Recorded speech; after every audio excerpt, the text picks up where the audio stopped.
हरे कृष्णा कृष्णा कृष्णा हरे हरे, हरे राम राम राम हरे हरे। ओम नमो भगवते वासुदेवाय नमः। आइए सुनते हैं कार्तिक महात्म अध्याय 14।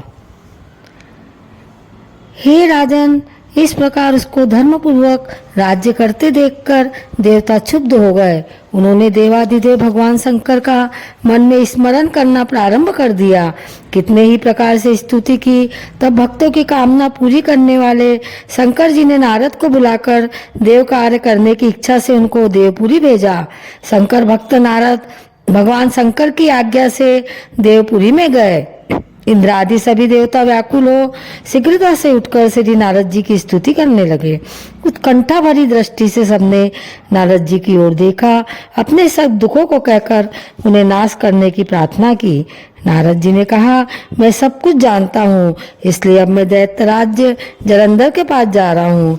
ऐसा कह देवताओं को आश्वासन देकर श्री नारद जी जलंधर की सभा में आए।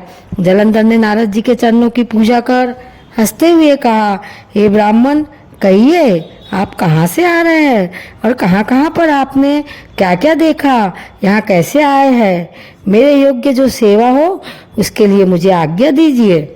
जालंधर के इस प्रकार के वचन सुनकर नारद जी प्रसन्न होकर बोले, हे दानवराज महाबुद्धिमान जलंधर, तुम धन्य हो, क्योंकि इस समय सब रत्नों के भोक्ता एक तुम ही हो। हे दैत्य श्रेष्ठ, अब आप मेरे आगमन का कारण सुनिए, जिसके लिए मैं आज यहाँ आया हूँ। हे दैत्य राज्य, मैं स्वेच्छा से कैलाश पर्वत पर गया था, जहाँ 10,000 योजनों में कल्प वृक्ष का वन है। वहाँ पर मैंने सैकड़ों कामधेनुओं को घूमते हुए देखा, तथा यह भी देखा कि वह वन चिंतामणि से प्रकाशित परम दिव्य अद्भुत और सब स्वर्णमय है। मैंने वहाँ पार्वती के साथ स्थित शंकर जी को भी देखा, जो सर्वांग सुंदर गौरवर्ण त्रिनेत्र और मस्तक पर चंद्रमा धारण किए हुए है। यह देखकर मुझे बड़ा आश्चर्य हुआ कि इनके समान समृद्धिशाली त्रिलोक में कोई है या नहीं। हे देवेंद्र, उसी समय मुझे तुम्हारी भी इस समृद्धि का स्मरण हो आया और देखने की इच्छा से तुम्हारे पास आया हूँ। यह सुन जलंधर को बहुत ही हर्ष हुआ। उसने नारद जी को अपनी सब समृद्धि दिखला दी। उसे देवताओं का कार्य करने में इच्छुक से प्रेरित नारद ने जालंधर की बड़ी प्रशंसा की और कहा, निश्चय ही तुम त्रिलोकपति होने के योग्य थे। तुम्हारे लिए ऐसा कोई होना विचित्र बात नहीं है। मैं देखता हूँ और तुम्हारे पास सब कुछ है, किसी बात की कमी नहीं है। ऐरावत, उच्चैश्रवा, घोड़ा, कल्पवृक्ष और कुबेर की निधि तुम्हारे पास है। मणि और रत्नों के ढेर भी तुम्हारे पास लगे हुए हैं। मजिकान से युक्त विमान भी तुम्हारे पास है, और धुतलोक, पाताल और पृथ्वी पर जितने भी रत्न आदि है वह सब तुम्हारे ही तो है। मैं तुम्हारे इस प्रकार के रत्न ऐश्वर्य को देखकर बड़ा प्रसन्न हूँ, परंतु तुम्हारे पास कोई स्त्री रत्न नहीं है, इसलिए तुम्हारा यह सब कुछ फीका है। तुम कोई स्त्री रत्न ग्रहण करो। नारद जी के इस प्रकार के वचन सुनकर दैत्य काम से व्याकुल हो गया। उसने नारद जी को प्रणाम करके पूछा कि ऐसी स्त्री कहाँ मिलेंगी जो सभी रत्नों में श्रेष्ठ हो? यदि ऐसा रत्न कहीं मिले तो मैं उसे अवश्य लाऊंगा। देवर्षि नारद बोले, ऐसा रत्न तो कैलाश पर्वत पर योगी शंकर के पास ही है। उनकी सर्वांग सुंदर पत्नी देवी पार्वती बहुत ही मनोहर है। उसके समान सुंदरी आज तक मैंने नहीं देखी। शंकर से बढ़कर समृद्धिवान दूसरा कोई नहीं है।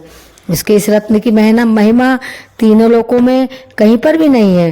तभी तो परम विरक्त आत्माराम शंकर भी उसके वश में हो गए हैं।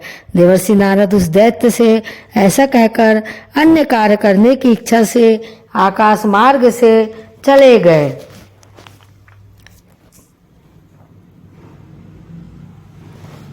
15वां अध्याय। राजा पृथु ने नारद जी से पूछा, हे नारद जी, तब दैत्यराज ने क्या किया, वह सब मुझे विस्तार से सुनाइए। नारद जी ने बताया कि उनके चले जाने पर जलंधर ने अपने राहु नामक दूत को बुलाकर कैलाश पर जाने की आज्ञा दी और कहा कि वहां पर एक जटाधारी नामक योगी रहता है। उसे से मेरा ऐश्वर्य कहकर उसकी सर्वांग सुंदरी भामनी को मेरे लिए मांग लाओ। यह सुनकर वह दूत शिव जी के स्थान पर पहुंचा, परंतु नंदी ने उसे सभा के भीतर नहीं जाने दिया, किंतु वह अपनी उग्रता से शिव की सभा में चला गया और शंकर के आगे बैठकर उनकी आज्ञा ले सब संदेश कह सुनाया। फिर तो राहु नामक दूत के ऐसा कहते ही भगवान शूलपाणि के आगे पृथ्वी फोड़कर एक शब्द वाला पुरुष प्रकट हो गया, जिसका सिंह के समान मुख था, जो कि मानो दूसरा नरसिंह था। वह दौड़कर राहु को खाने चला तो राहु बड़े जोर से भागा, परंतु उस पुरुष ने राहु को पकड़ लिया।